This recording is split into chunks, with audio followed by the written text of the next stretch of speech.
Every day always begins with the call to prayer adhan. The time reads 4:30 a.m. For the most, this hour is still part of deep sleep, but for Habib, this is the designated start time, the mandatory command to execute the daily algorithm. The adhan is not just a sound of reminder, it's a command, and Habib is the executor. Habib is a first-year student, a newcomer to the complicated and winding world of software engineering technology. He traded the comfort of his hometown for the fast and dense rhythm of the large city campus. His internal clock is not governed by habit, but by necessity. His work is already running, even before the sun appears.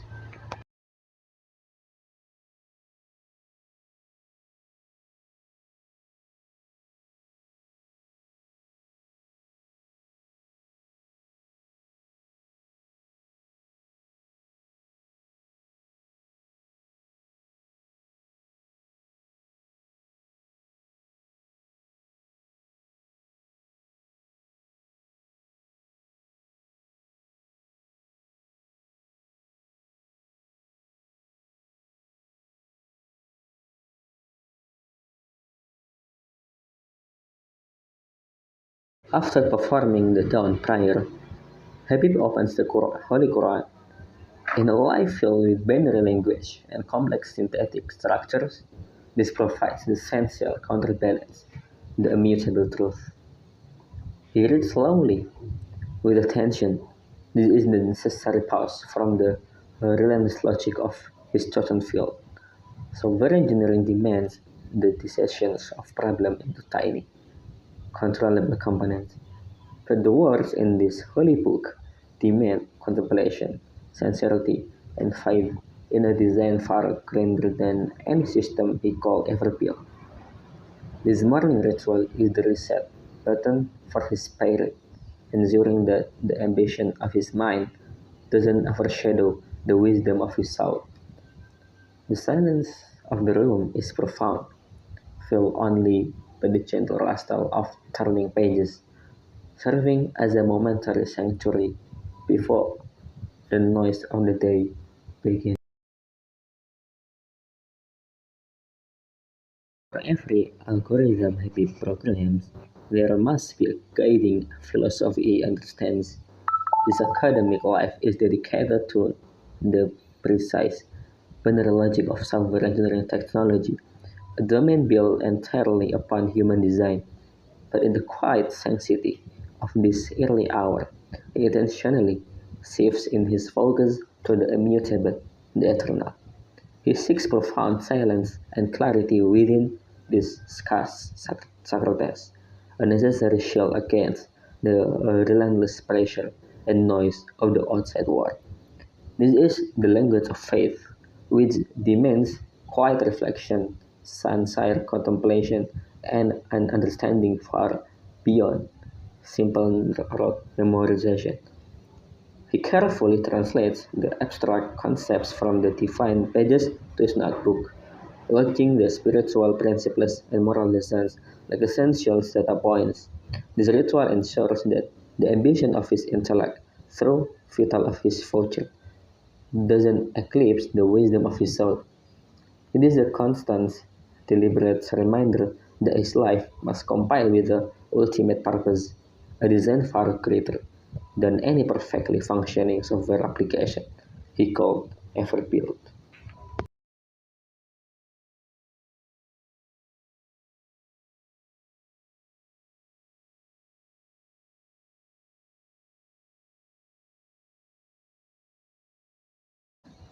Following mental intensity, it's time for a physical release. As the city wakes around 7 a.m., Habib shifts his focus hitting the quiet second floor. This is his only window to let his mind wander and clear unnecessary thought. Moving his body breaks the long sitting pattern. His routine is simple: light push ups and stretching. The cool air, the rhythm of his breath, and his steps are the only input he allows for this brief time. He is completely unplugged from the digital world.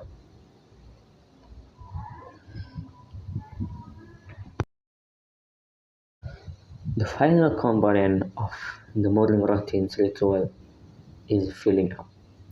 Habib's meals are purely functional, simple and efficient, meticulously designed to maximize energy output while minimizing preparation time. He views food not as a pleasure, but as a critical system maintenance test.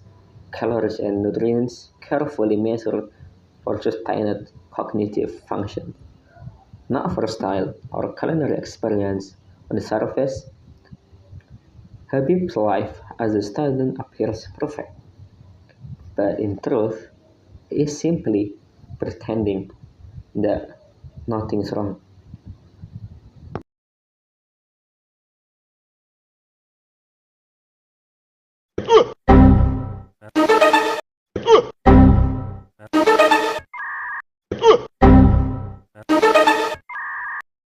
The clock passed 2 a.m., and the digital ghost persisted for 4 agonizing hours.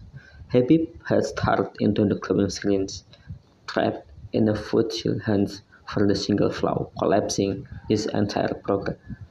This was the brutal reality of his file. Software engineering demanded flawless, unforgiving precision, and the logical machine rejected his effort. The code should have worked, every line was verified, yet the output was garbage, a constant, silent rejection. Every attempt to fix only spawned new, complicated bugs. He was no longer solving a problem, he was sinking deeper into a frustrating, self-imposed digital trap.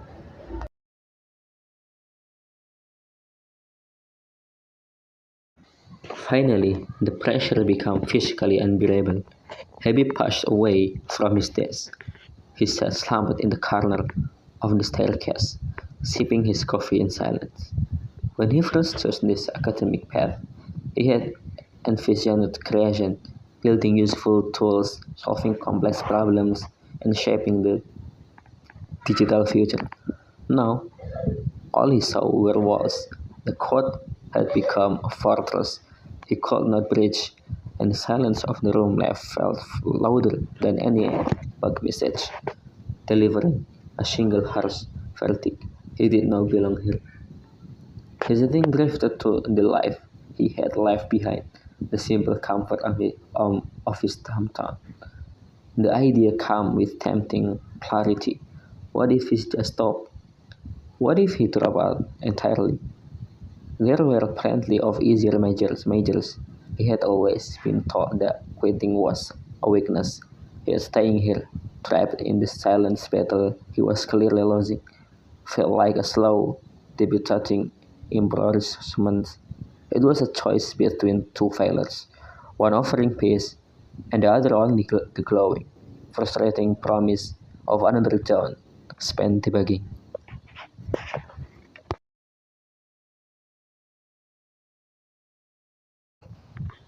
He came back to his room, but the strong thought of quitting was still there.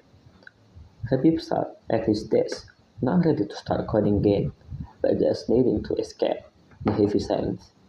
The difficult coding session had tired him out, so he immediately opened his laptop for a quick distraction. He scrolled quickly through YouTube, as he thinks he will find the funny clips and random videos the app suggests. It was a brief. Then his scrolling stopped. The app, almost by accident, showed him a video that wasn't about technology. It was a man speaking strongly about the power of not giving up. The speaker's voice cut through the other noise, talking directly about the moment right before big success.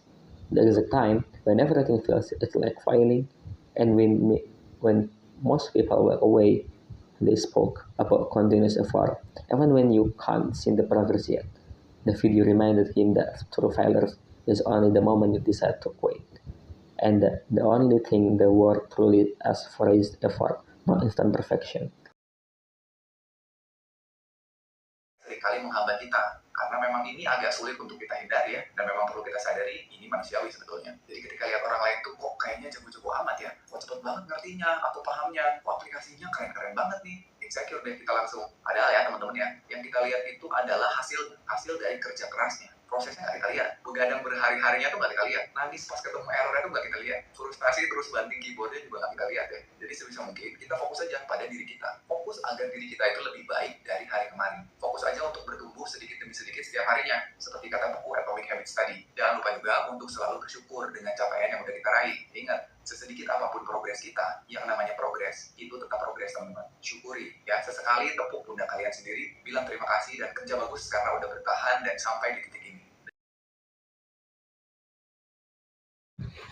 The video was ended, but the last sentence stayed with him. Never compare your speed to what others show. He realized that was the reason for his deepest doubt. It wasn't just the failing code. It was the pressure of comparing himself to his classmates.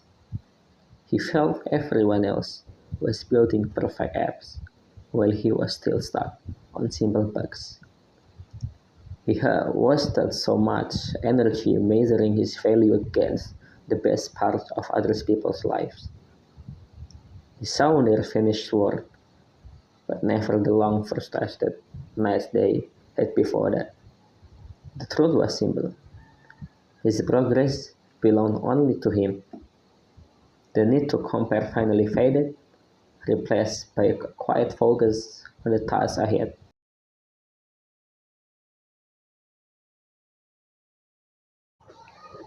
The flicker of motivation he felt was still incredibly fragile, easily extinguished by the smallest setback. But its mere existence was a crucial starting point. Habib knew, with absolute certainty, that he could not return to the difficult work of coding while his room remained in its current state of heavy disarray.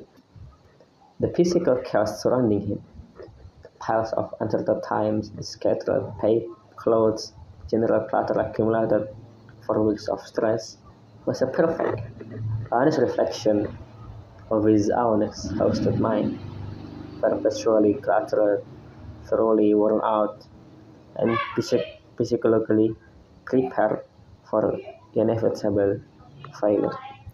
To have any chance of repairing the complex bug-ridden program on his screen, he first had to gain control over his immediate environment. This realization turned the core into something more profound. Cleaning was not just tidying up, but a necessary ritual, a way to forcibly reset his entire mental system before he dared to attempt the rigorous coding process once more. Started by tidying up the scattered clothes. Next, he made his bed and swept the area around it. He didn't stop there. He also swept the floor of his room to clear it of dust. This was a small victory, a complete task amid a life full of unfinished programs. With the clean room, the air felt lighter and the space felt calmer. The external chaos finally disappeared. The baking will continue, but this time, but his physical space and his mind were finally ready.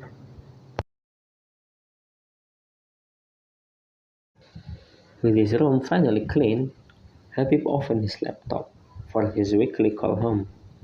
When his parents appeared on the screen, he immediately put on a bright, cheerful face. He talked almost constantly, filling the conversation with details about his student life. He spoke enthusiastically about classes, describing only the interesting lectures and the new skills he was mastering. He told stories about campus, mentioning friends and fun activities, making sure to avoid any mention of stress or the confusing code. He spoke quickly, giving his parents little time to ask difficult questions. He knew their hopes, for him were hatched, and he was determined to protect their image of him. The entire call was a careful performance of happiness and strength as he said goodbye, promising to call again next week.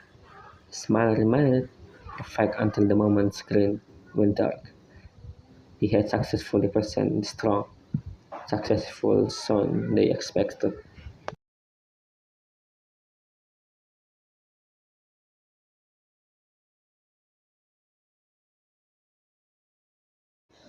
The clean room was ready, and so was Habib. After the long, frustrating hours and important video call, a new kind of focus settled in. He stared at the screen, not with dread, but with a quiet determination. He took a deep breath and began typing. This time, there was no panic, no endless search for mistakes. He moved carefully, line by line, building the structure of his website. Each comment felt right, each function connected smoothly. It was as if his mind and the computer were finally speaking the same language. He watched the website take shape of his second monitor. A new section appeared, then a notification bar, then a form file. Filled everything worked. There were no bug messages, no sudden crash, no frustrating delays. It was a smooth, steady flow of creation. This feeling was what he had imagined when he first chose software engineering technology. This was the quiet joy of building something from nothing, of seeing an idea become real, functional, and beautiful on the screen. The hours passed quickly, but he didn't feel tired. He felt energized, alive. He remembered the motivational video, the idea of progress that isn't always visible. Maybe all those hours of struggles, all those hidden bugs and failures were part of this moment. Maybe they were like a long, complicated setup process finally leading to his clear, smooth execution. He added the final touches, testing each button, checking each link. Everything responded perfectly. The website was clean, responsive, and worked exactly as planned. A small, fair smile appeared on his face.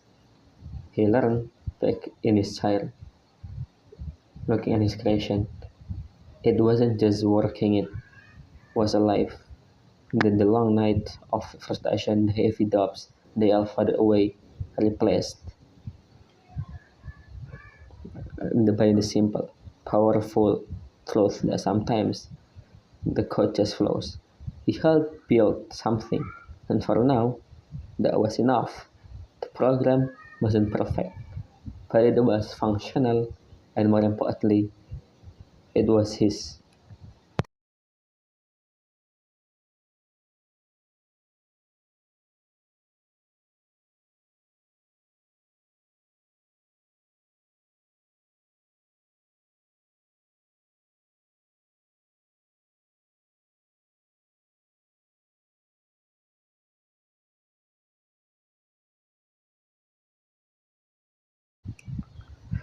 The code finally worked, and the victory brought a quiet, deep satisfaction.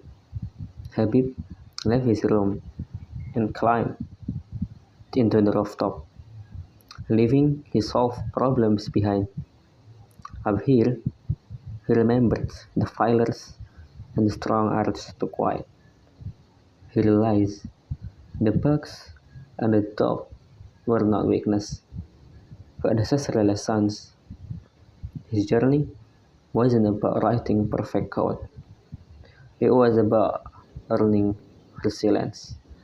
Up here, the weight of expectation felt lighter.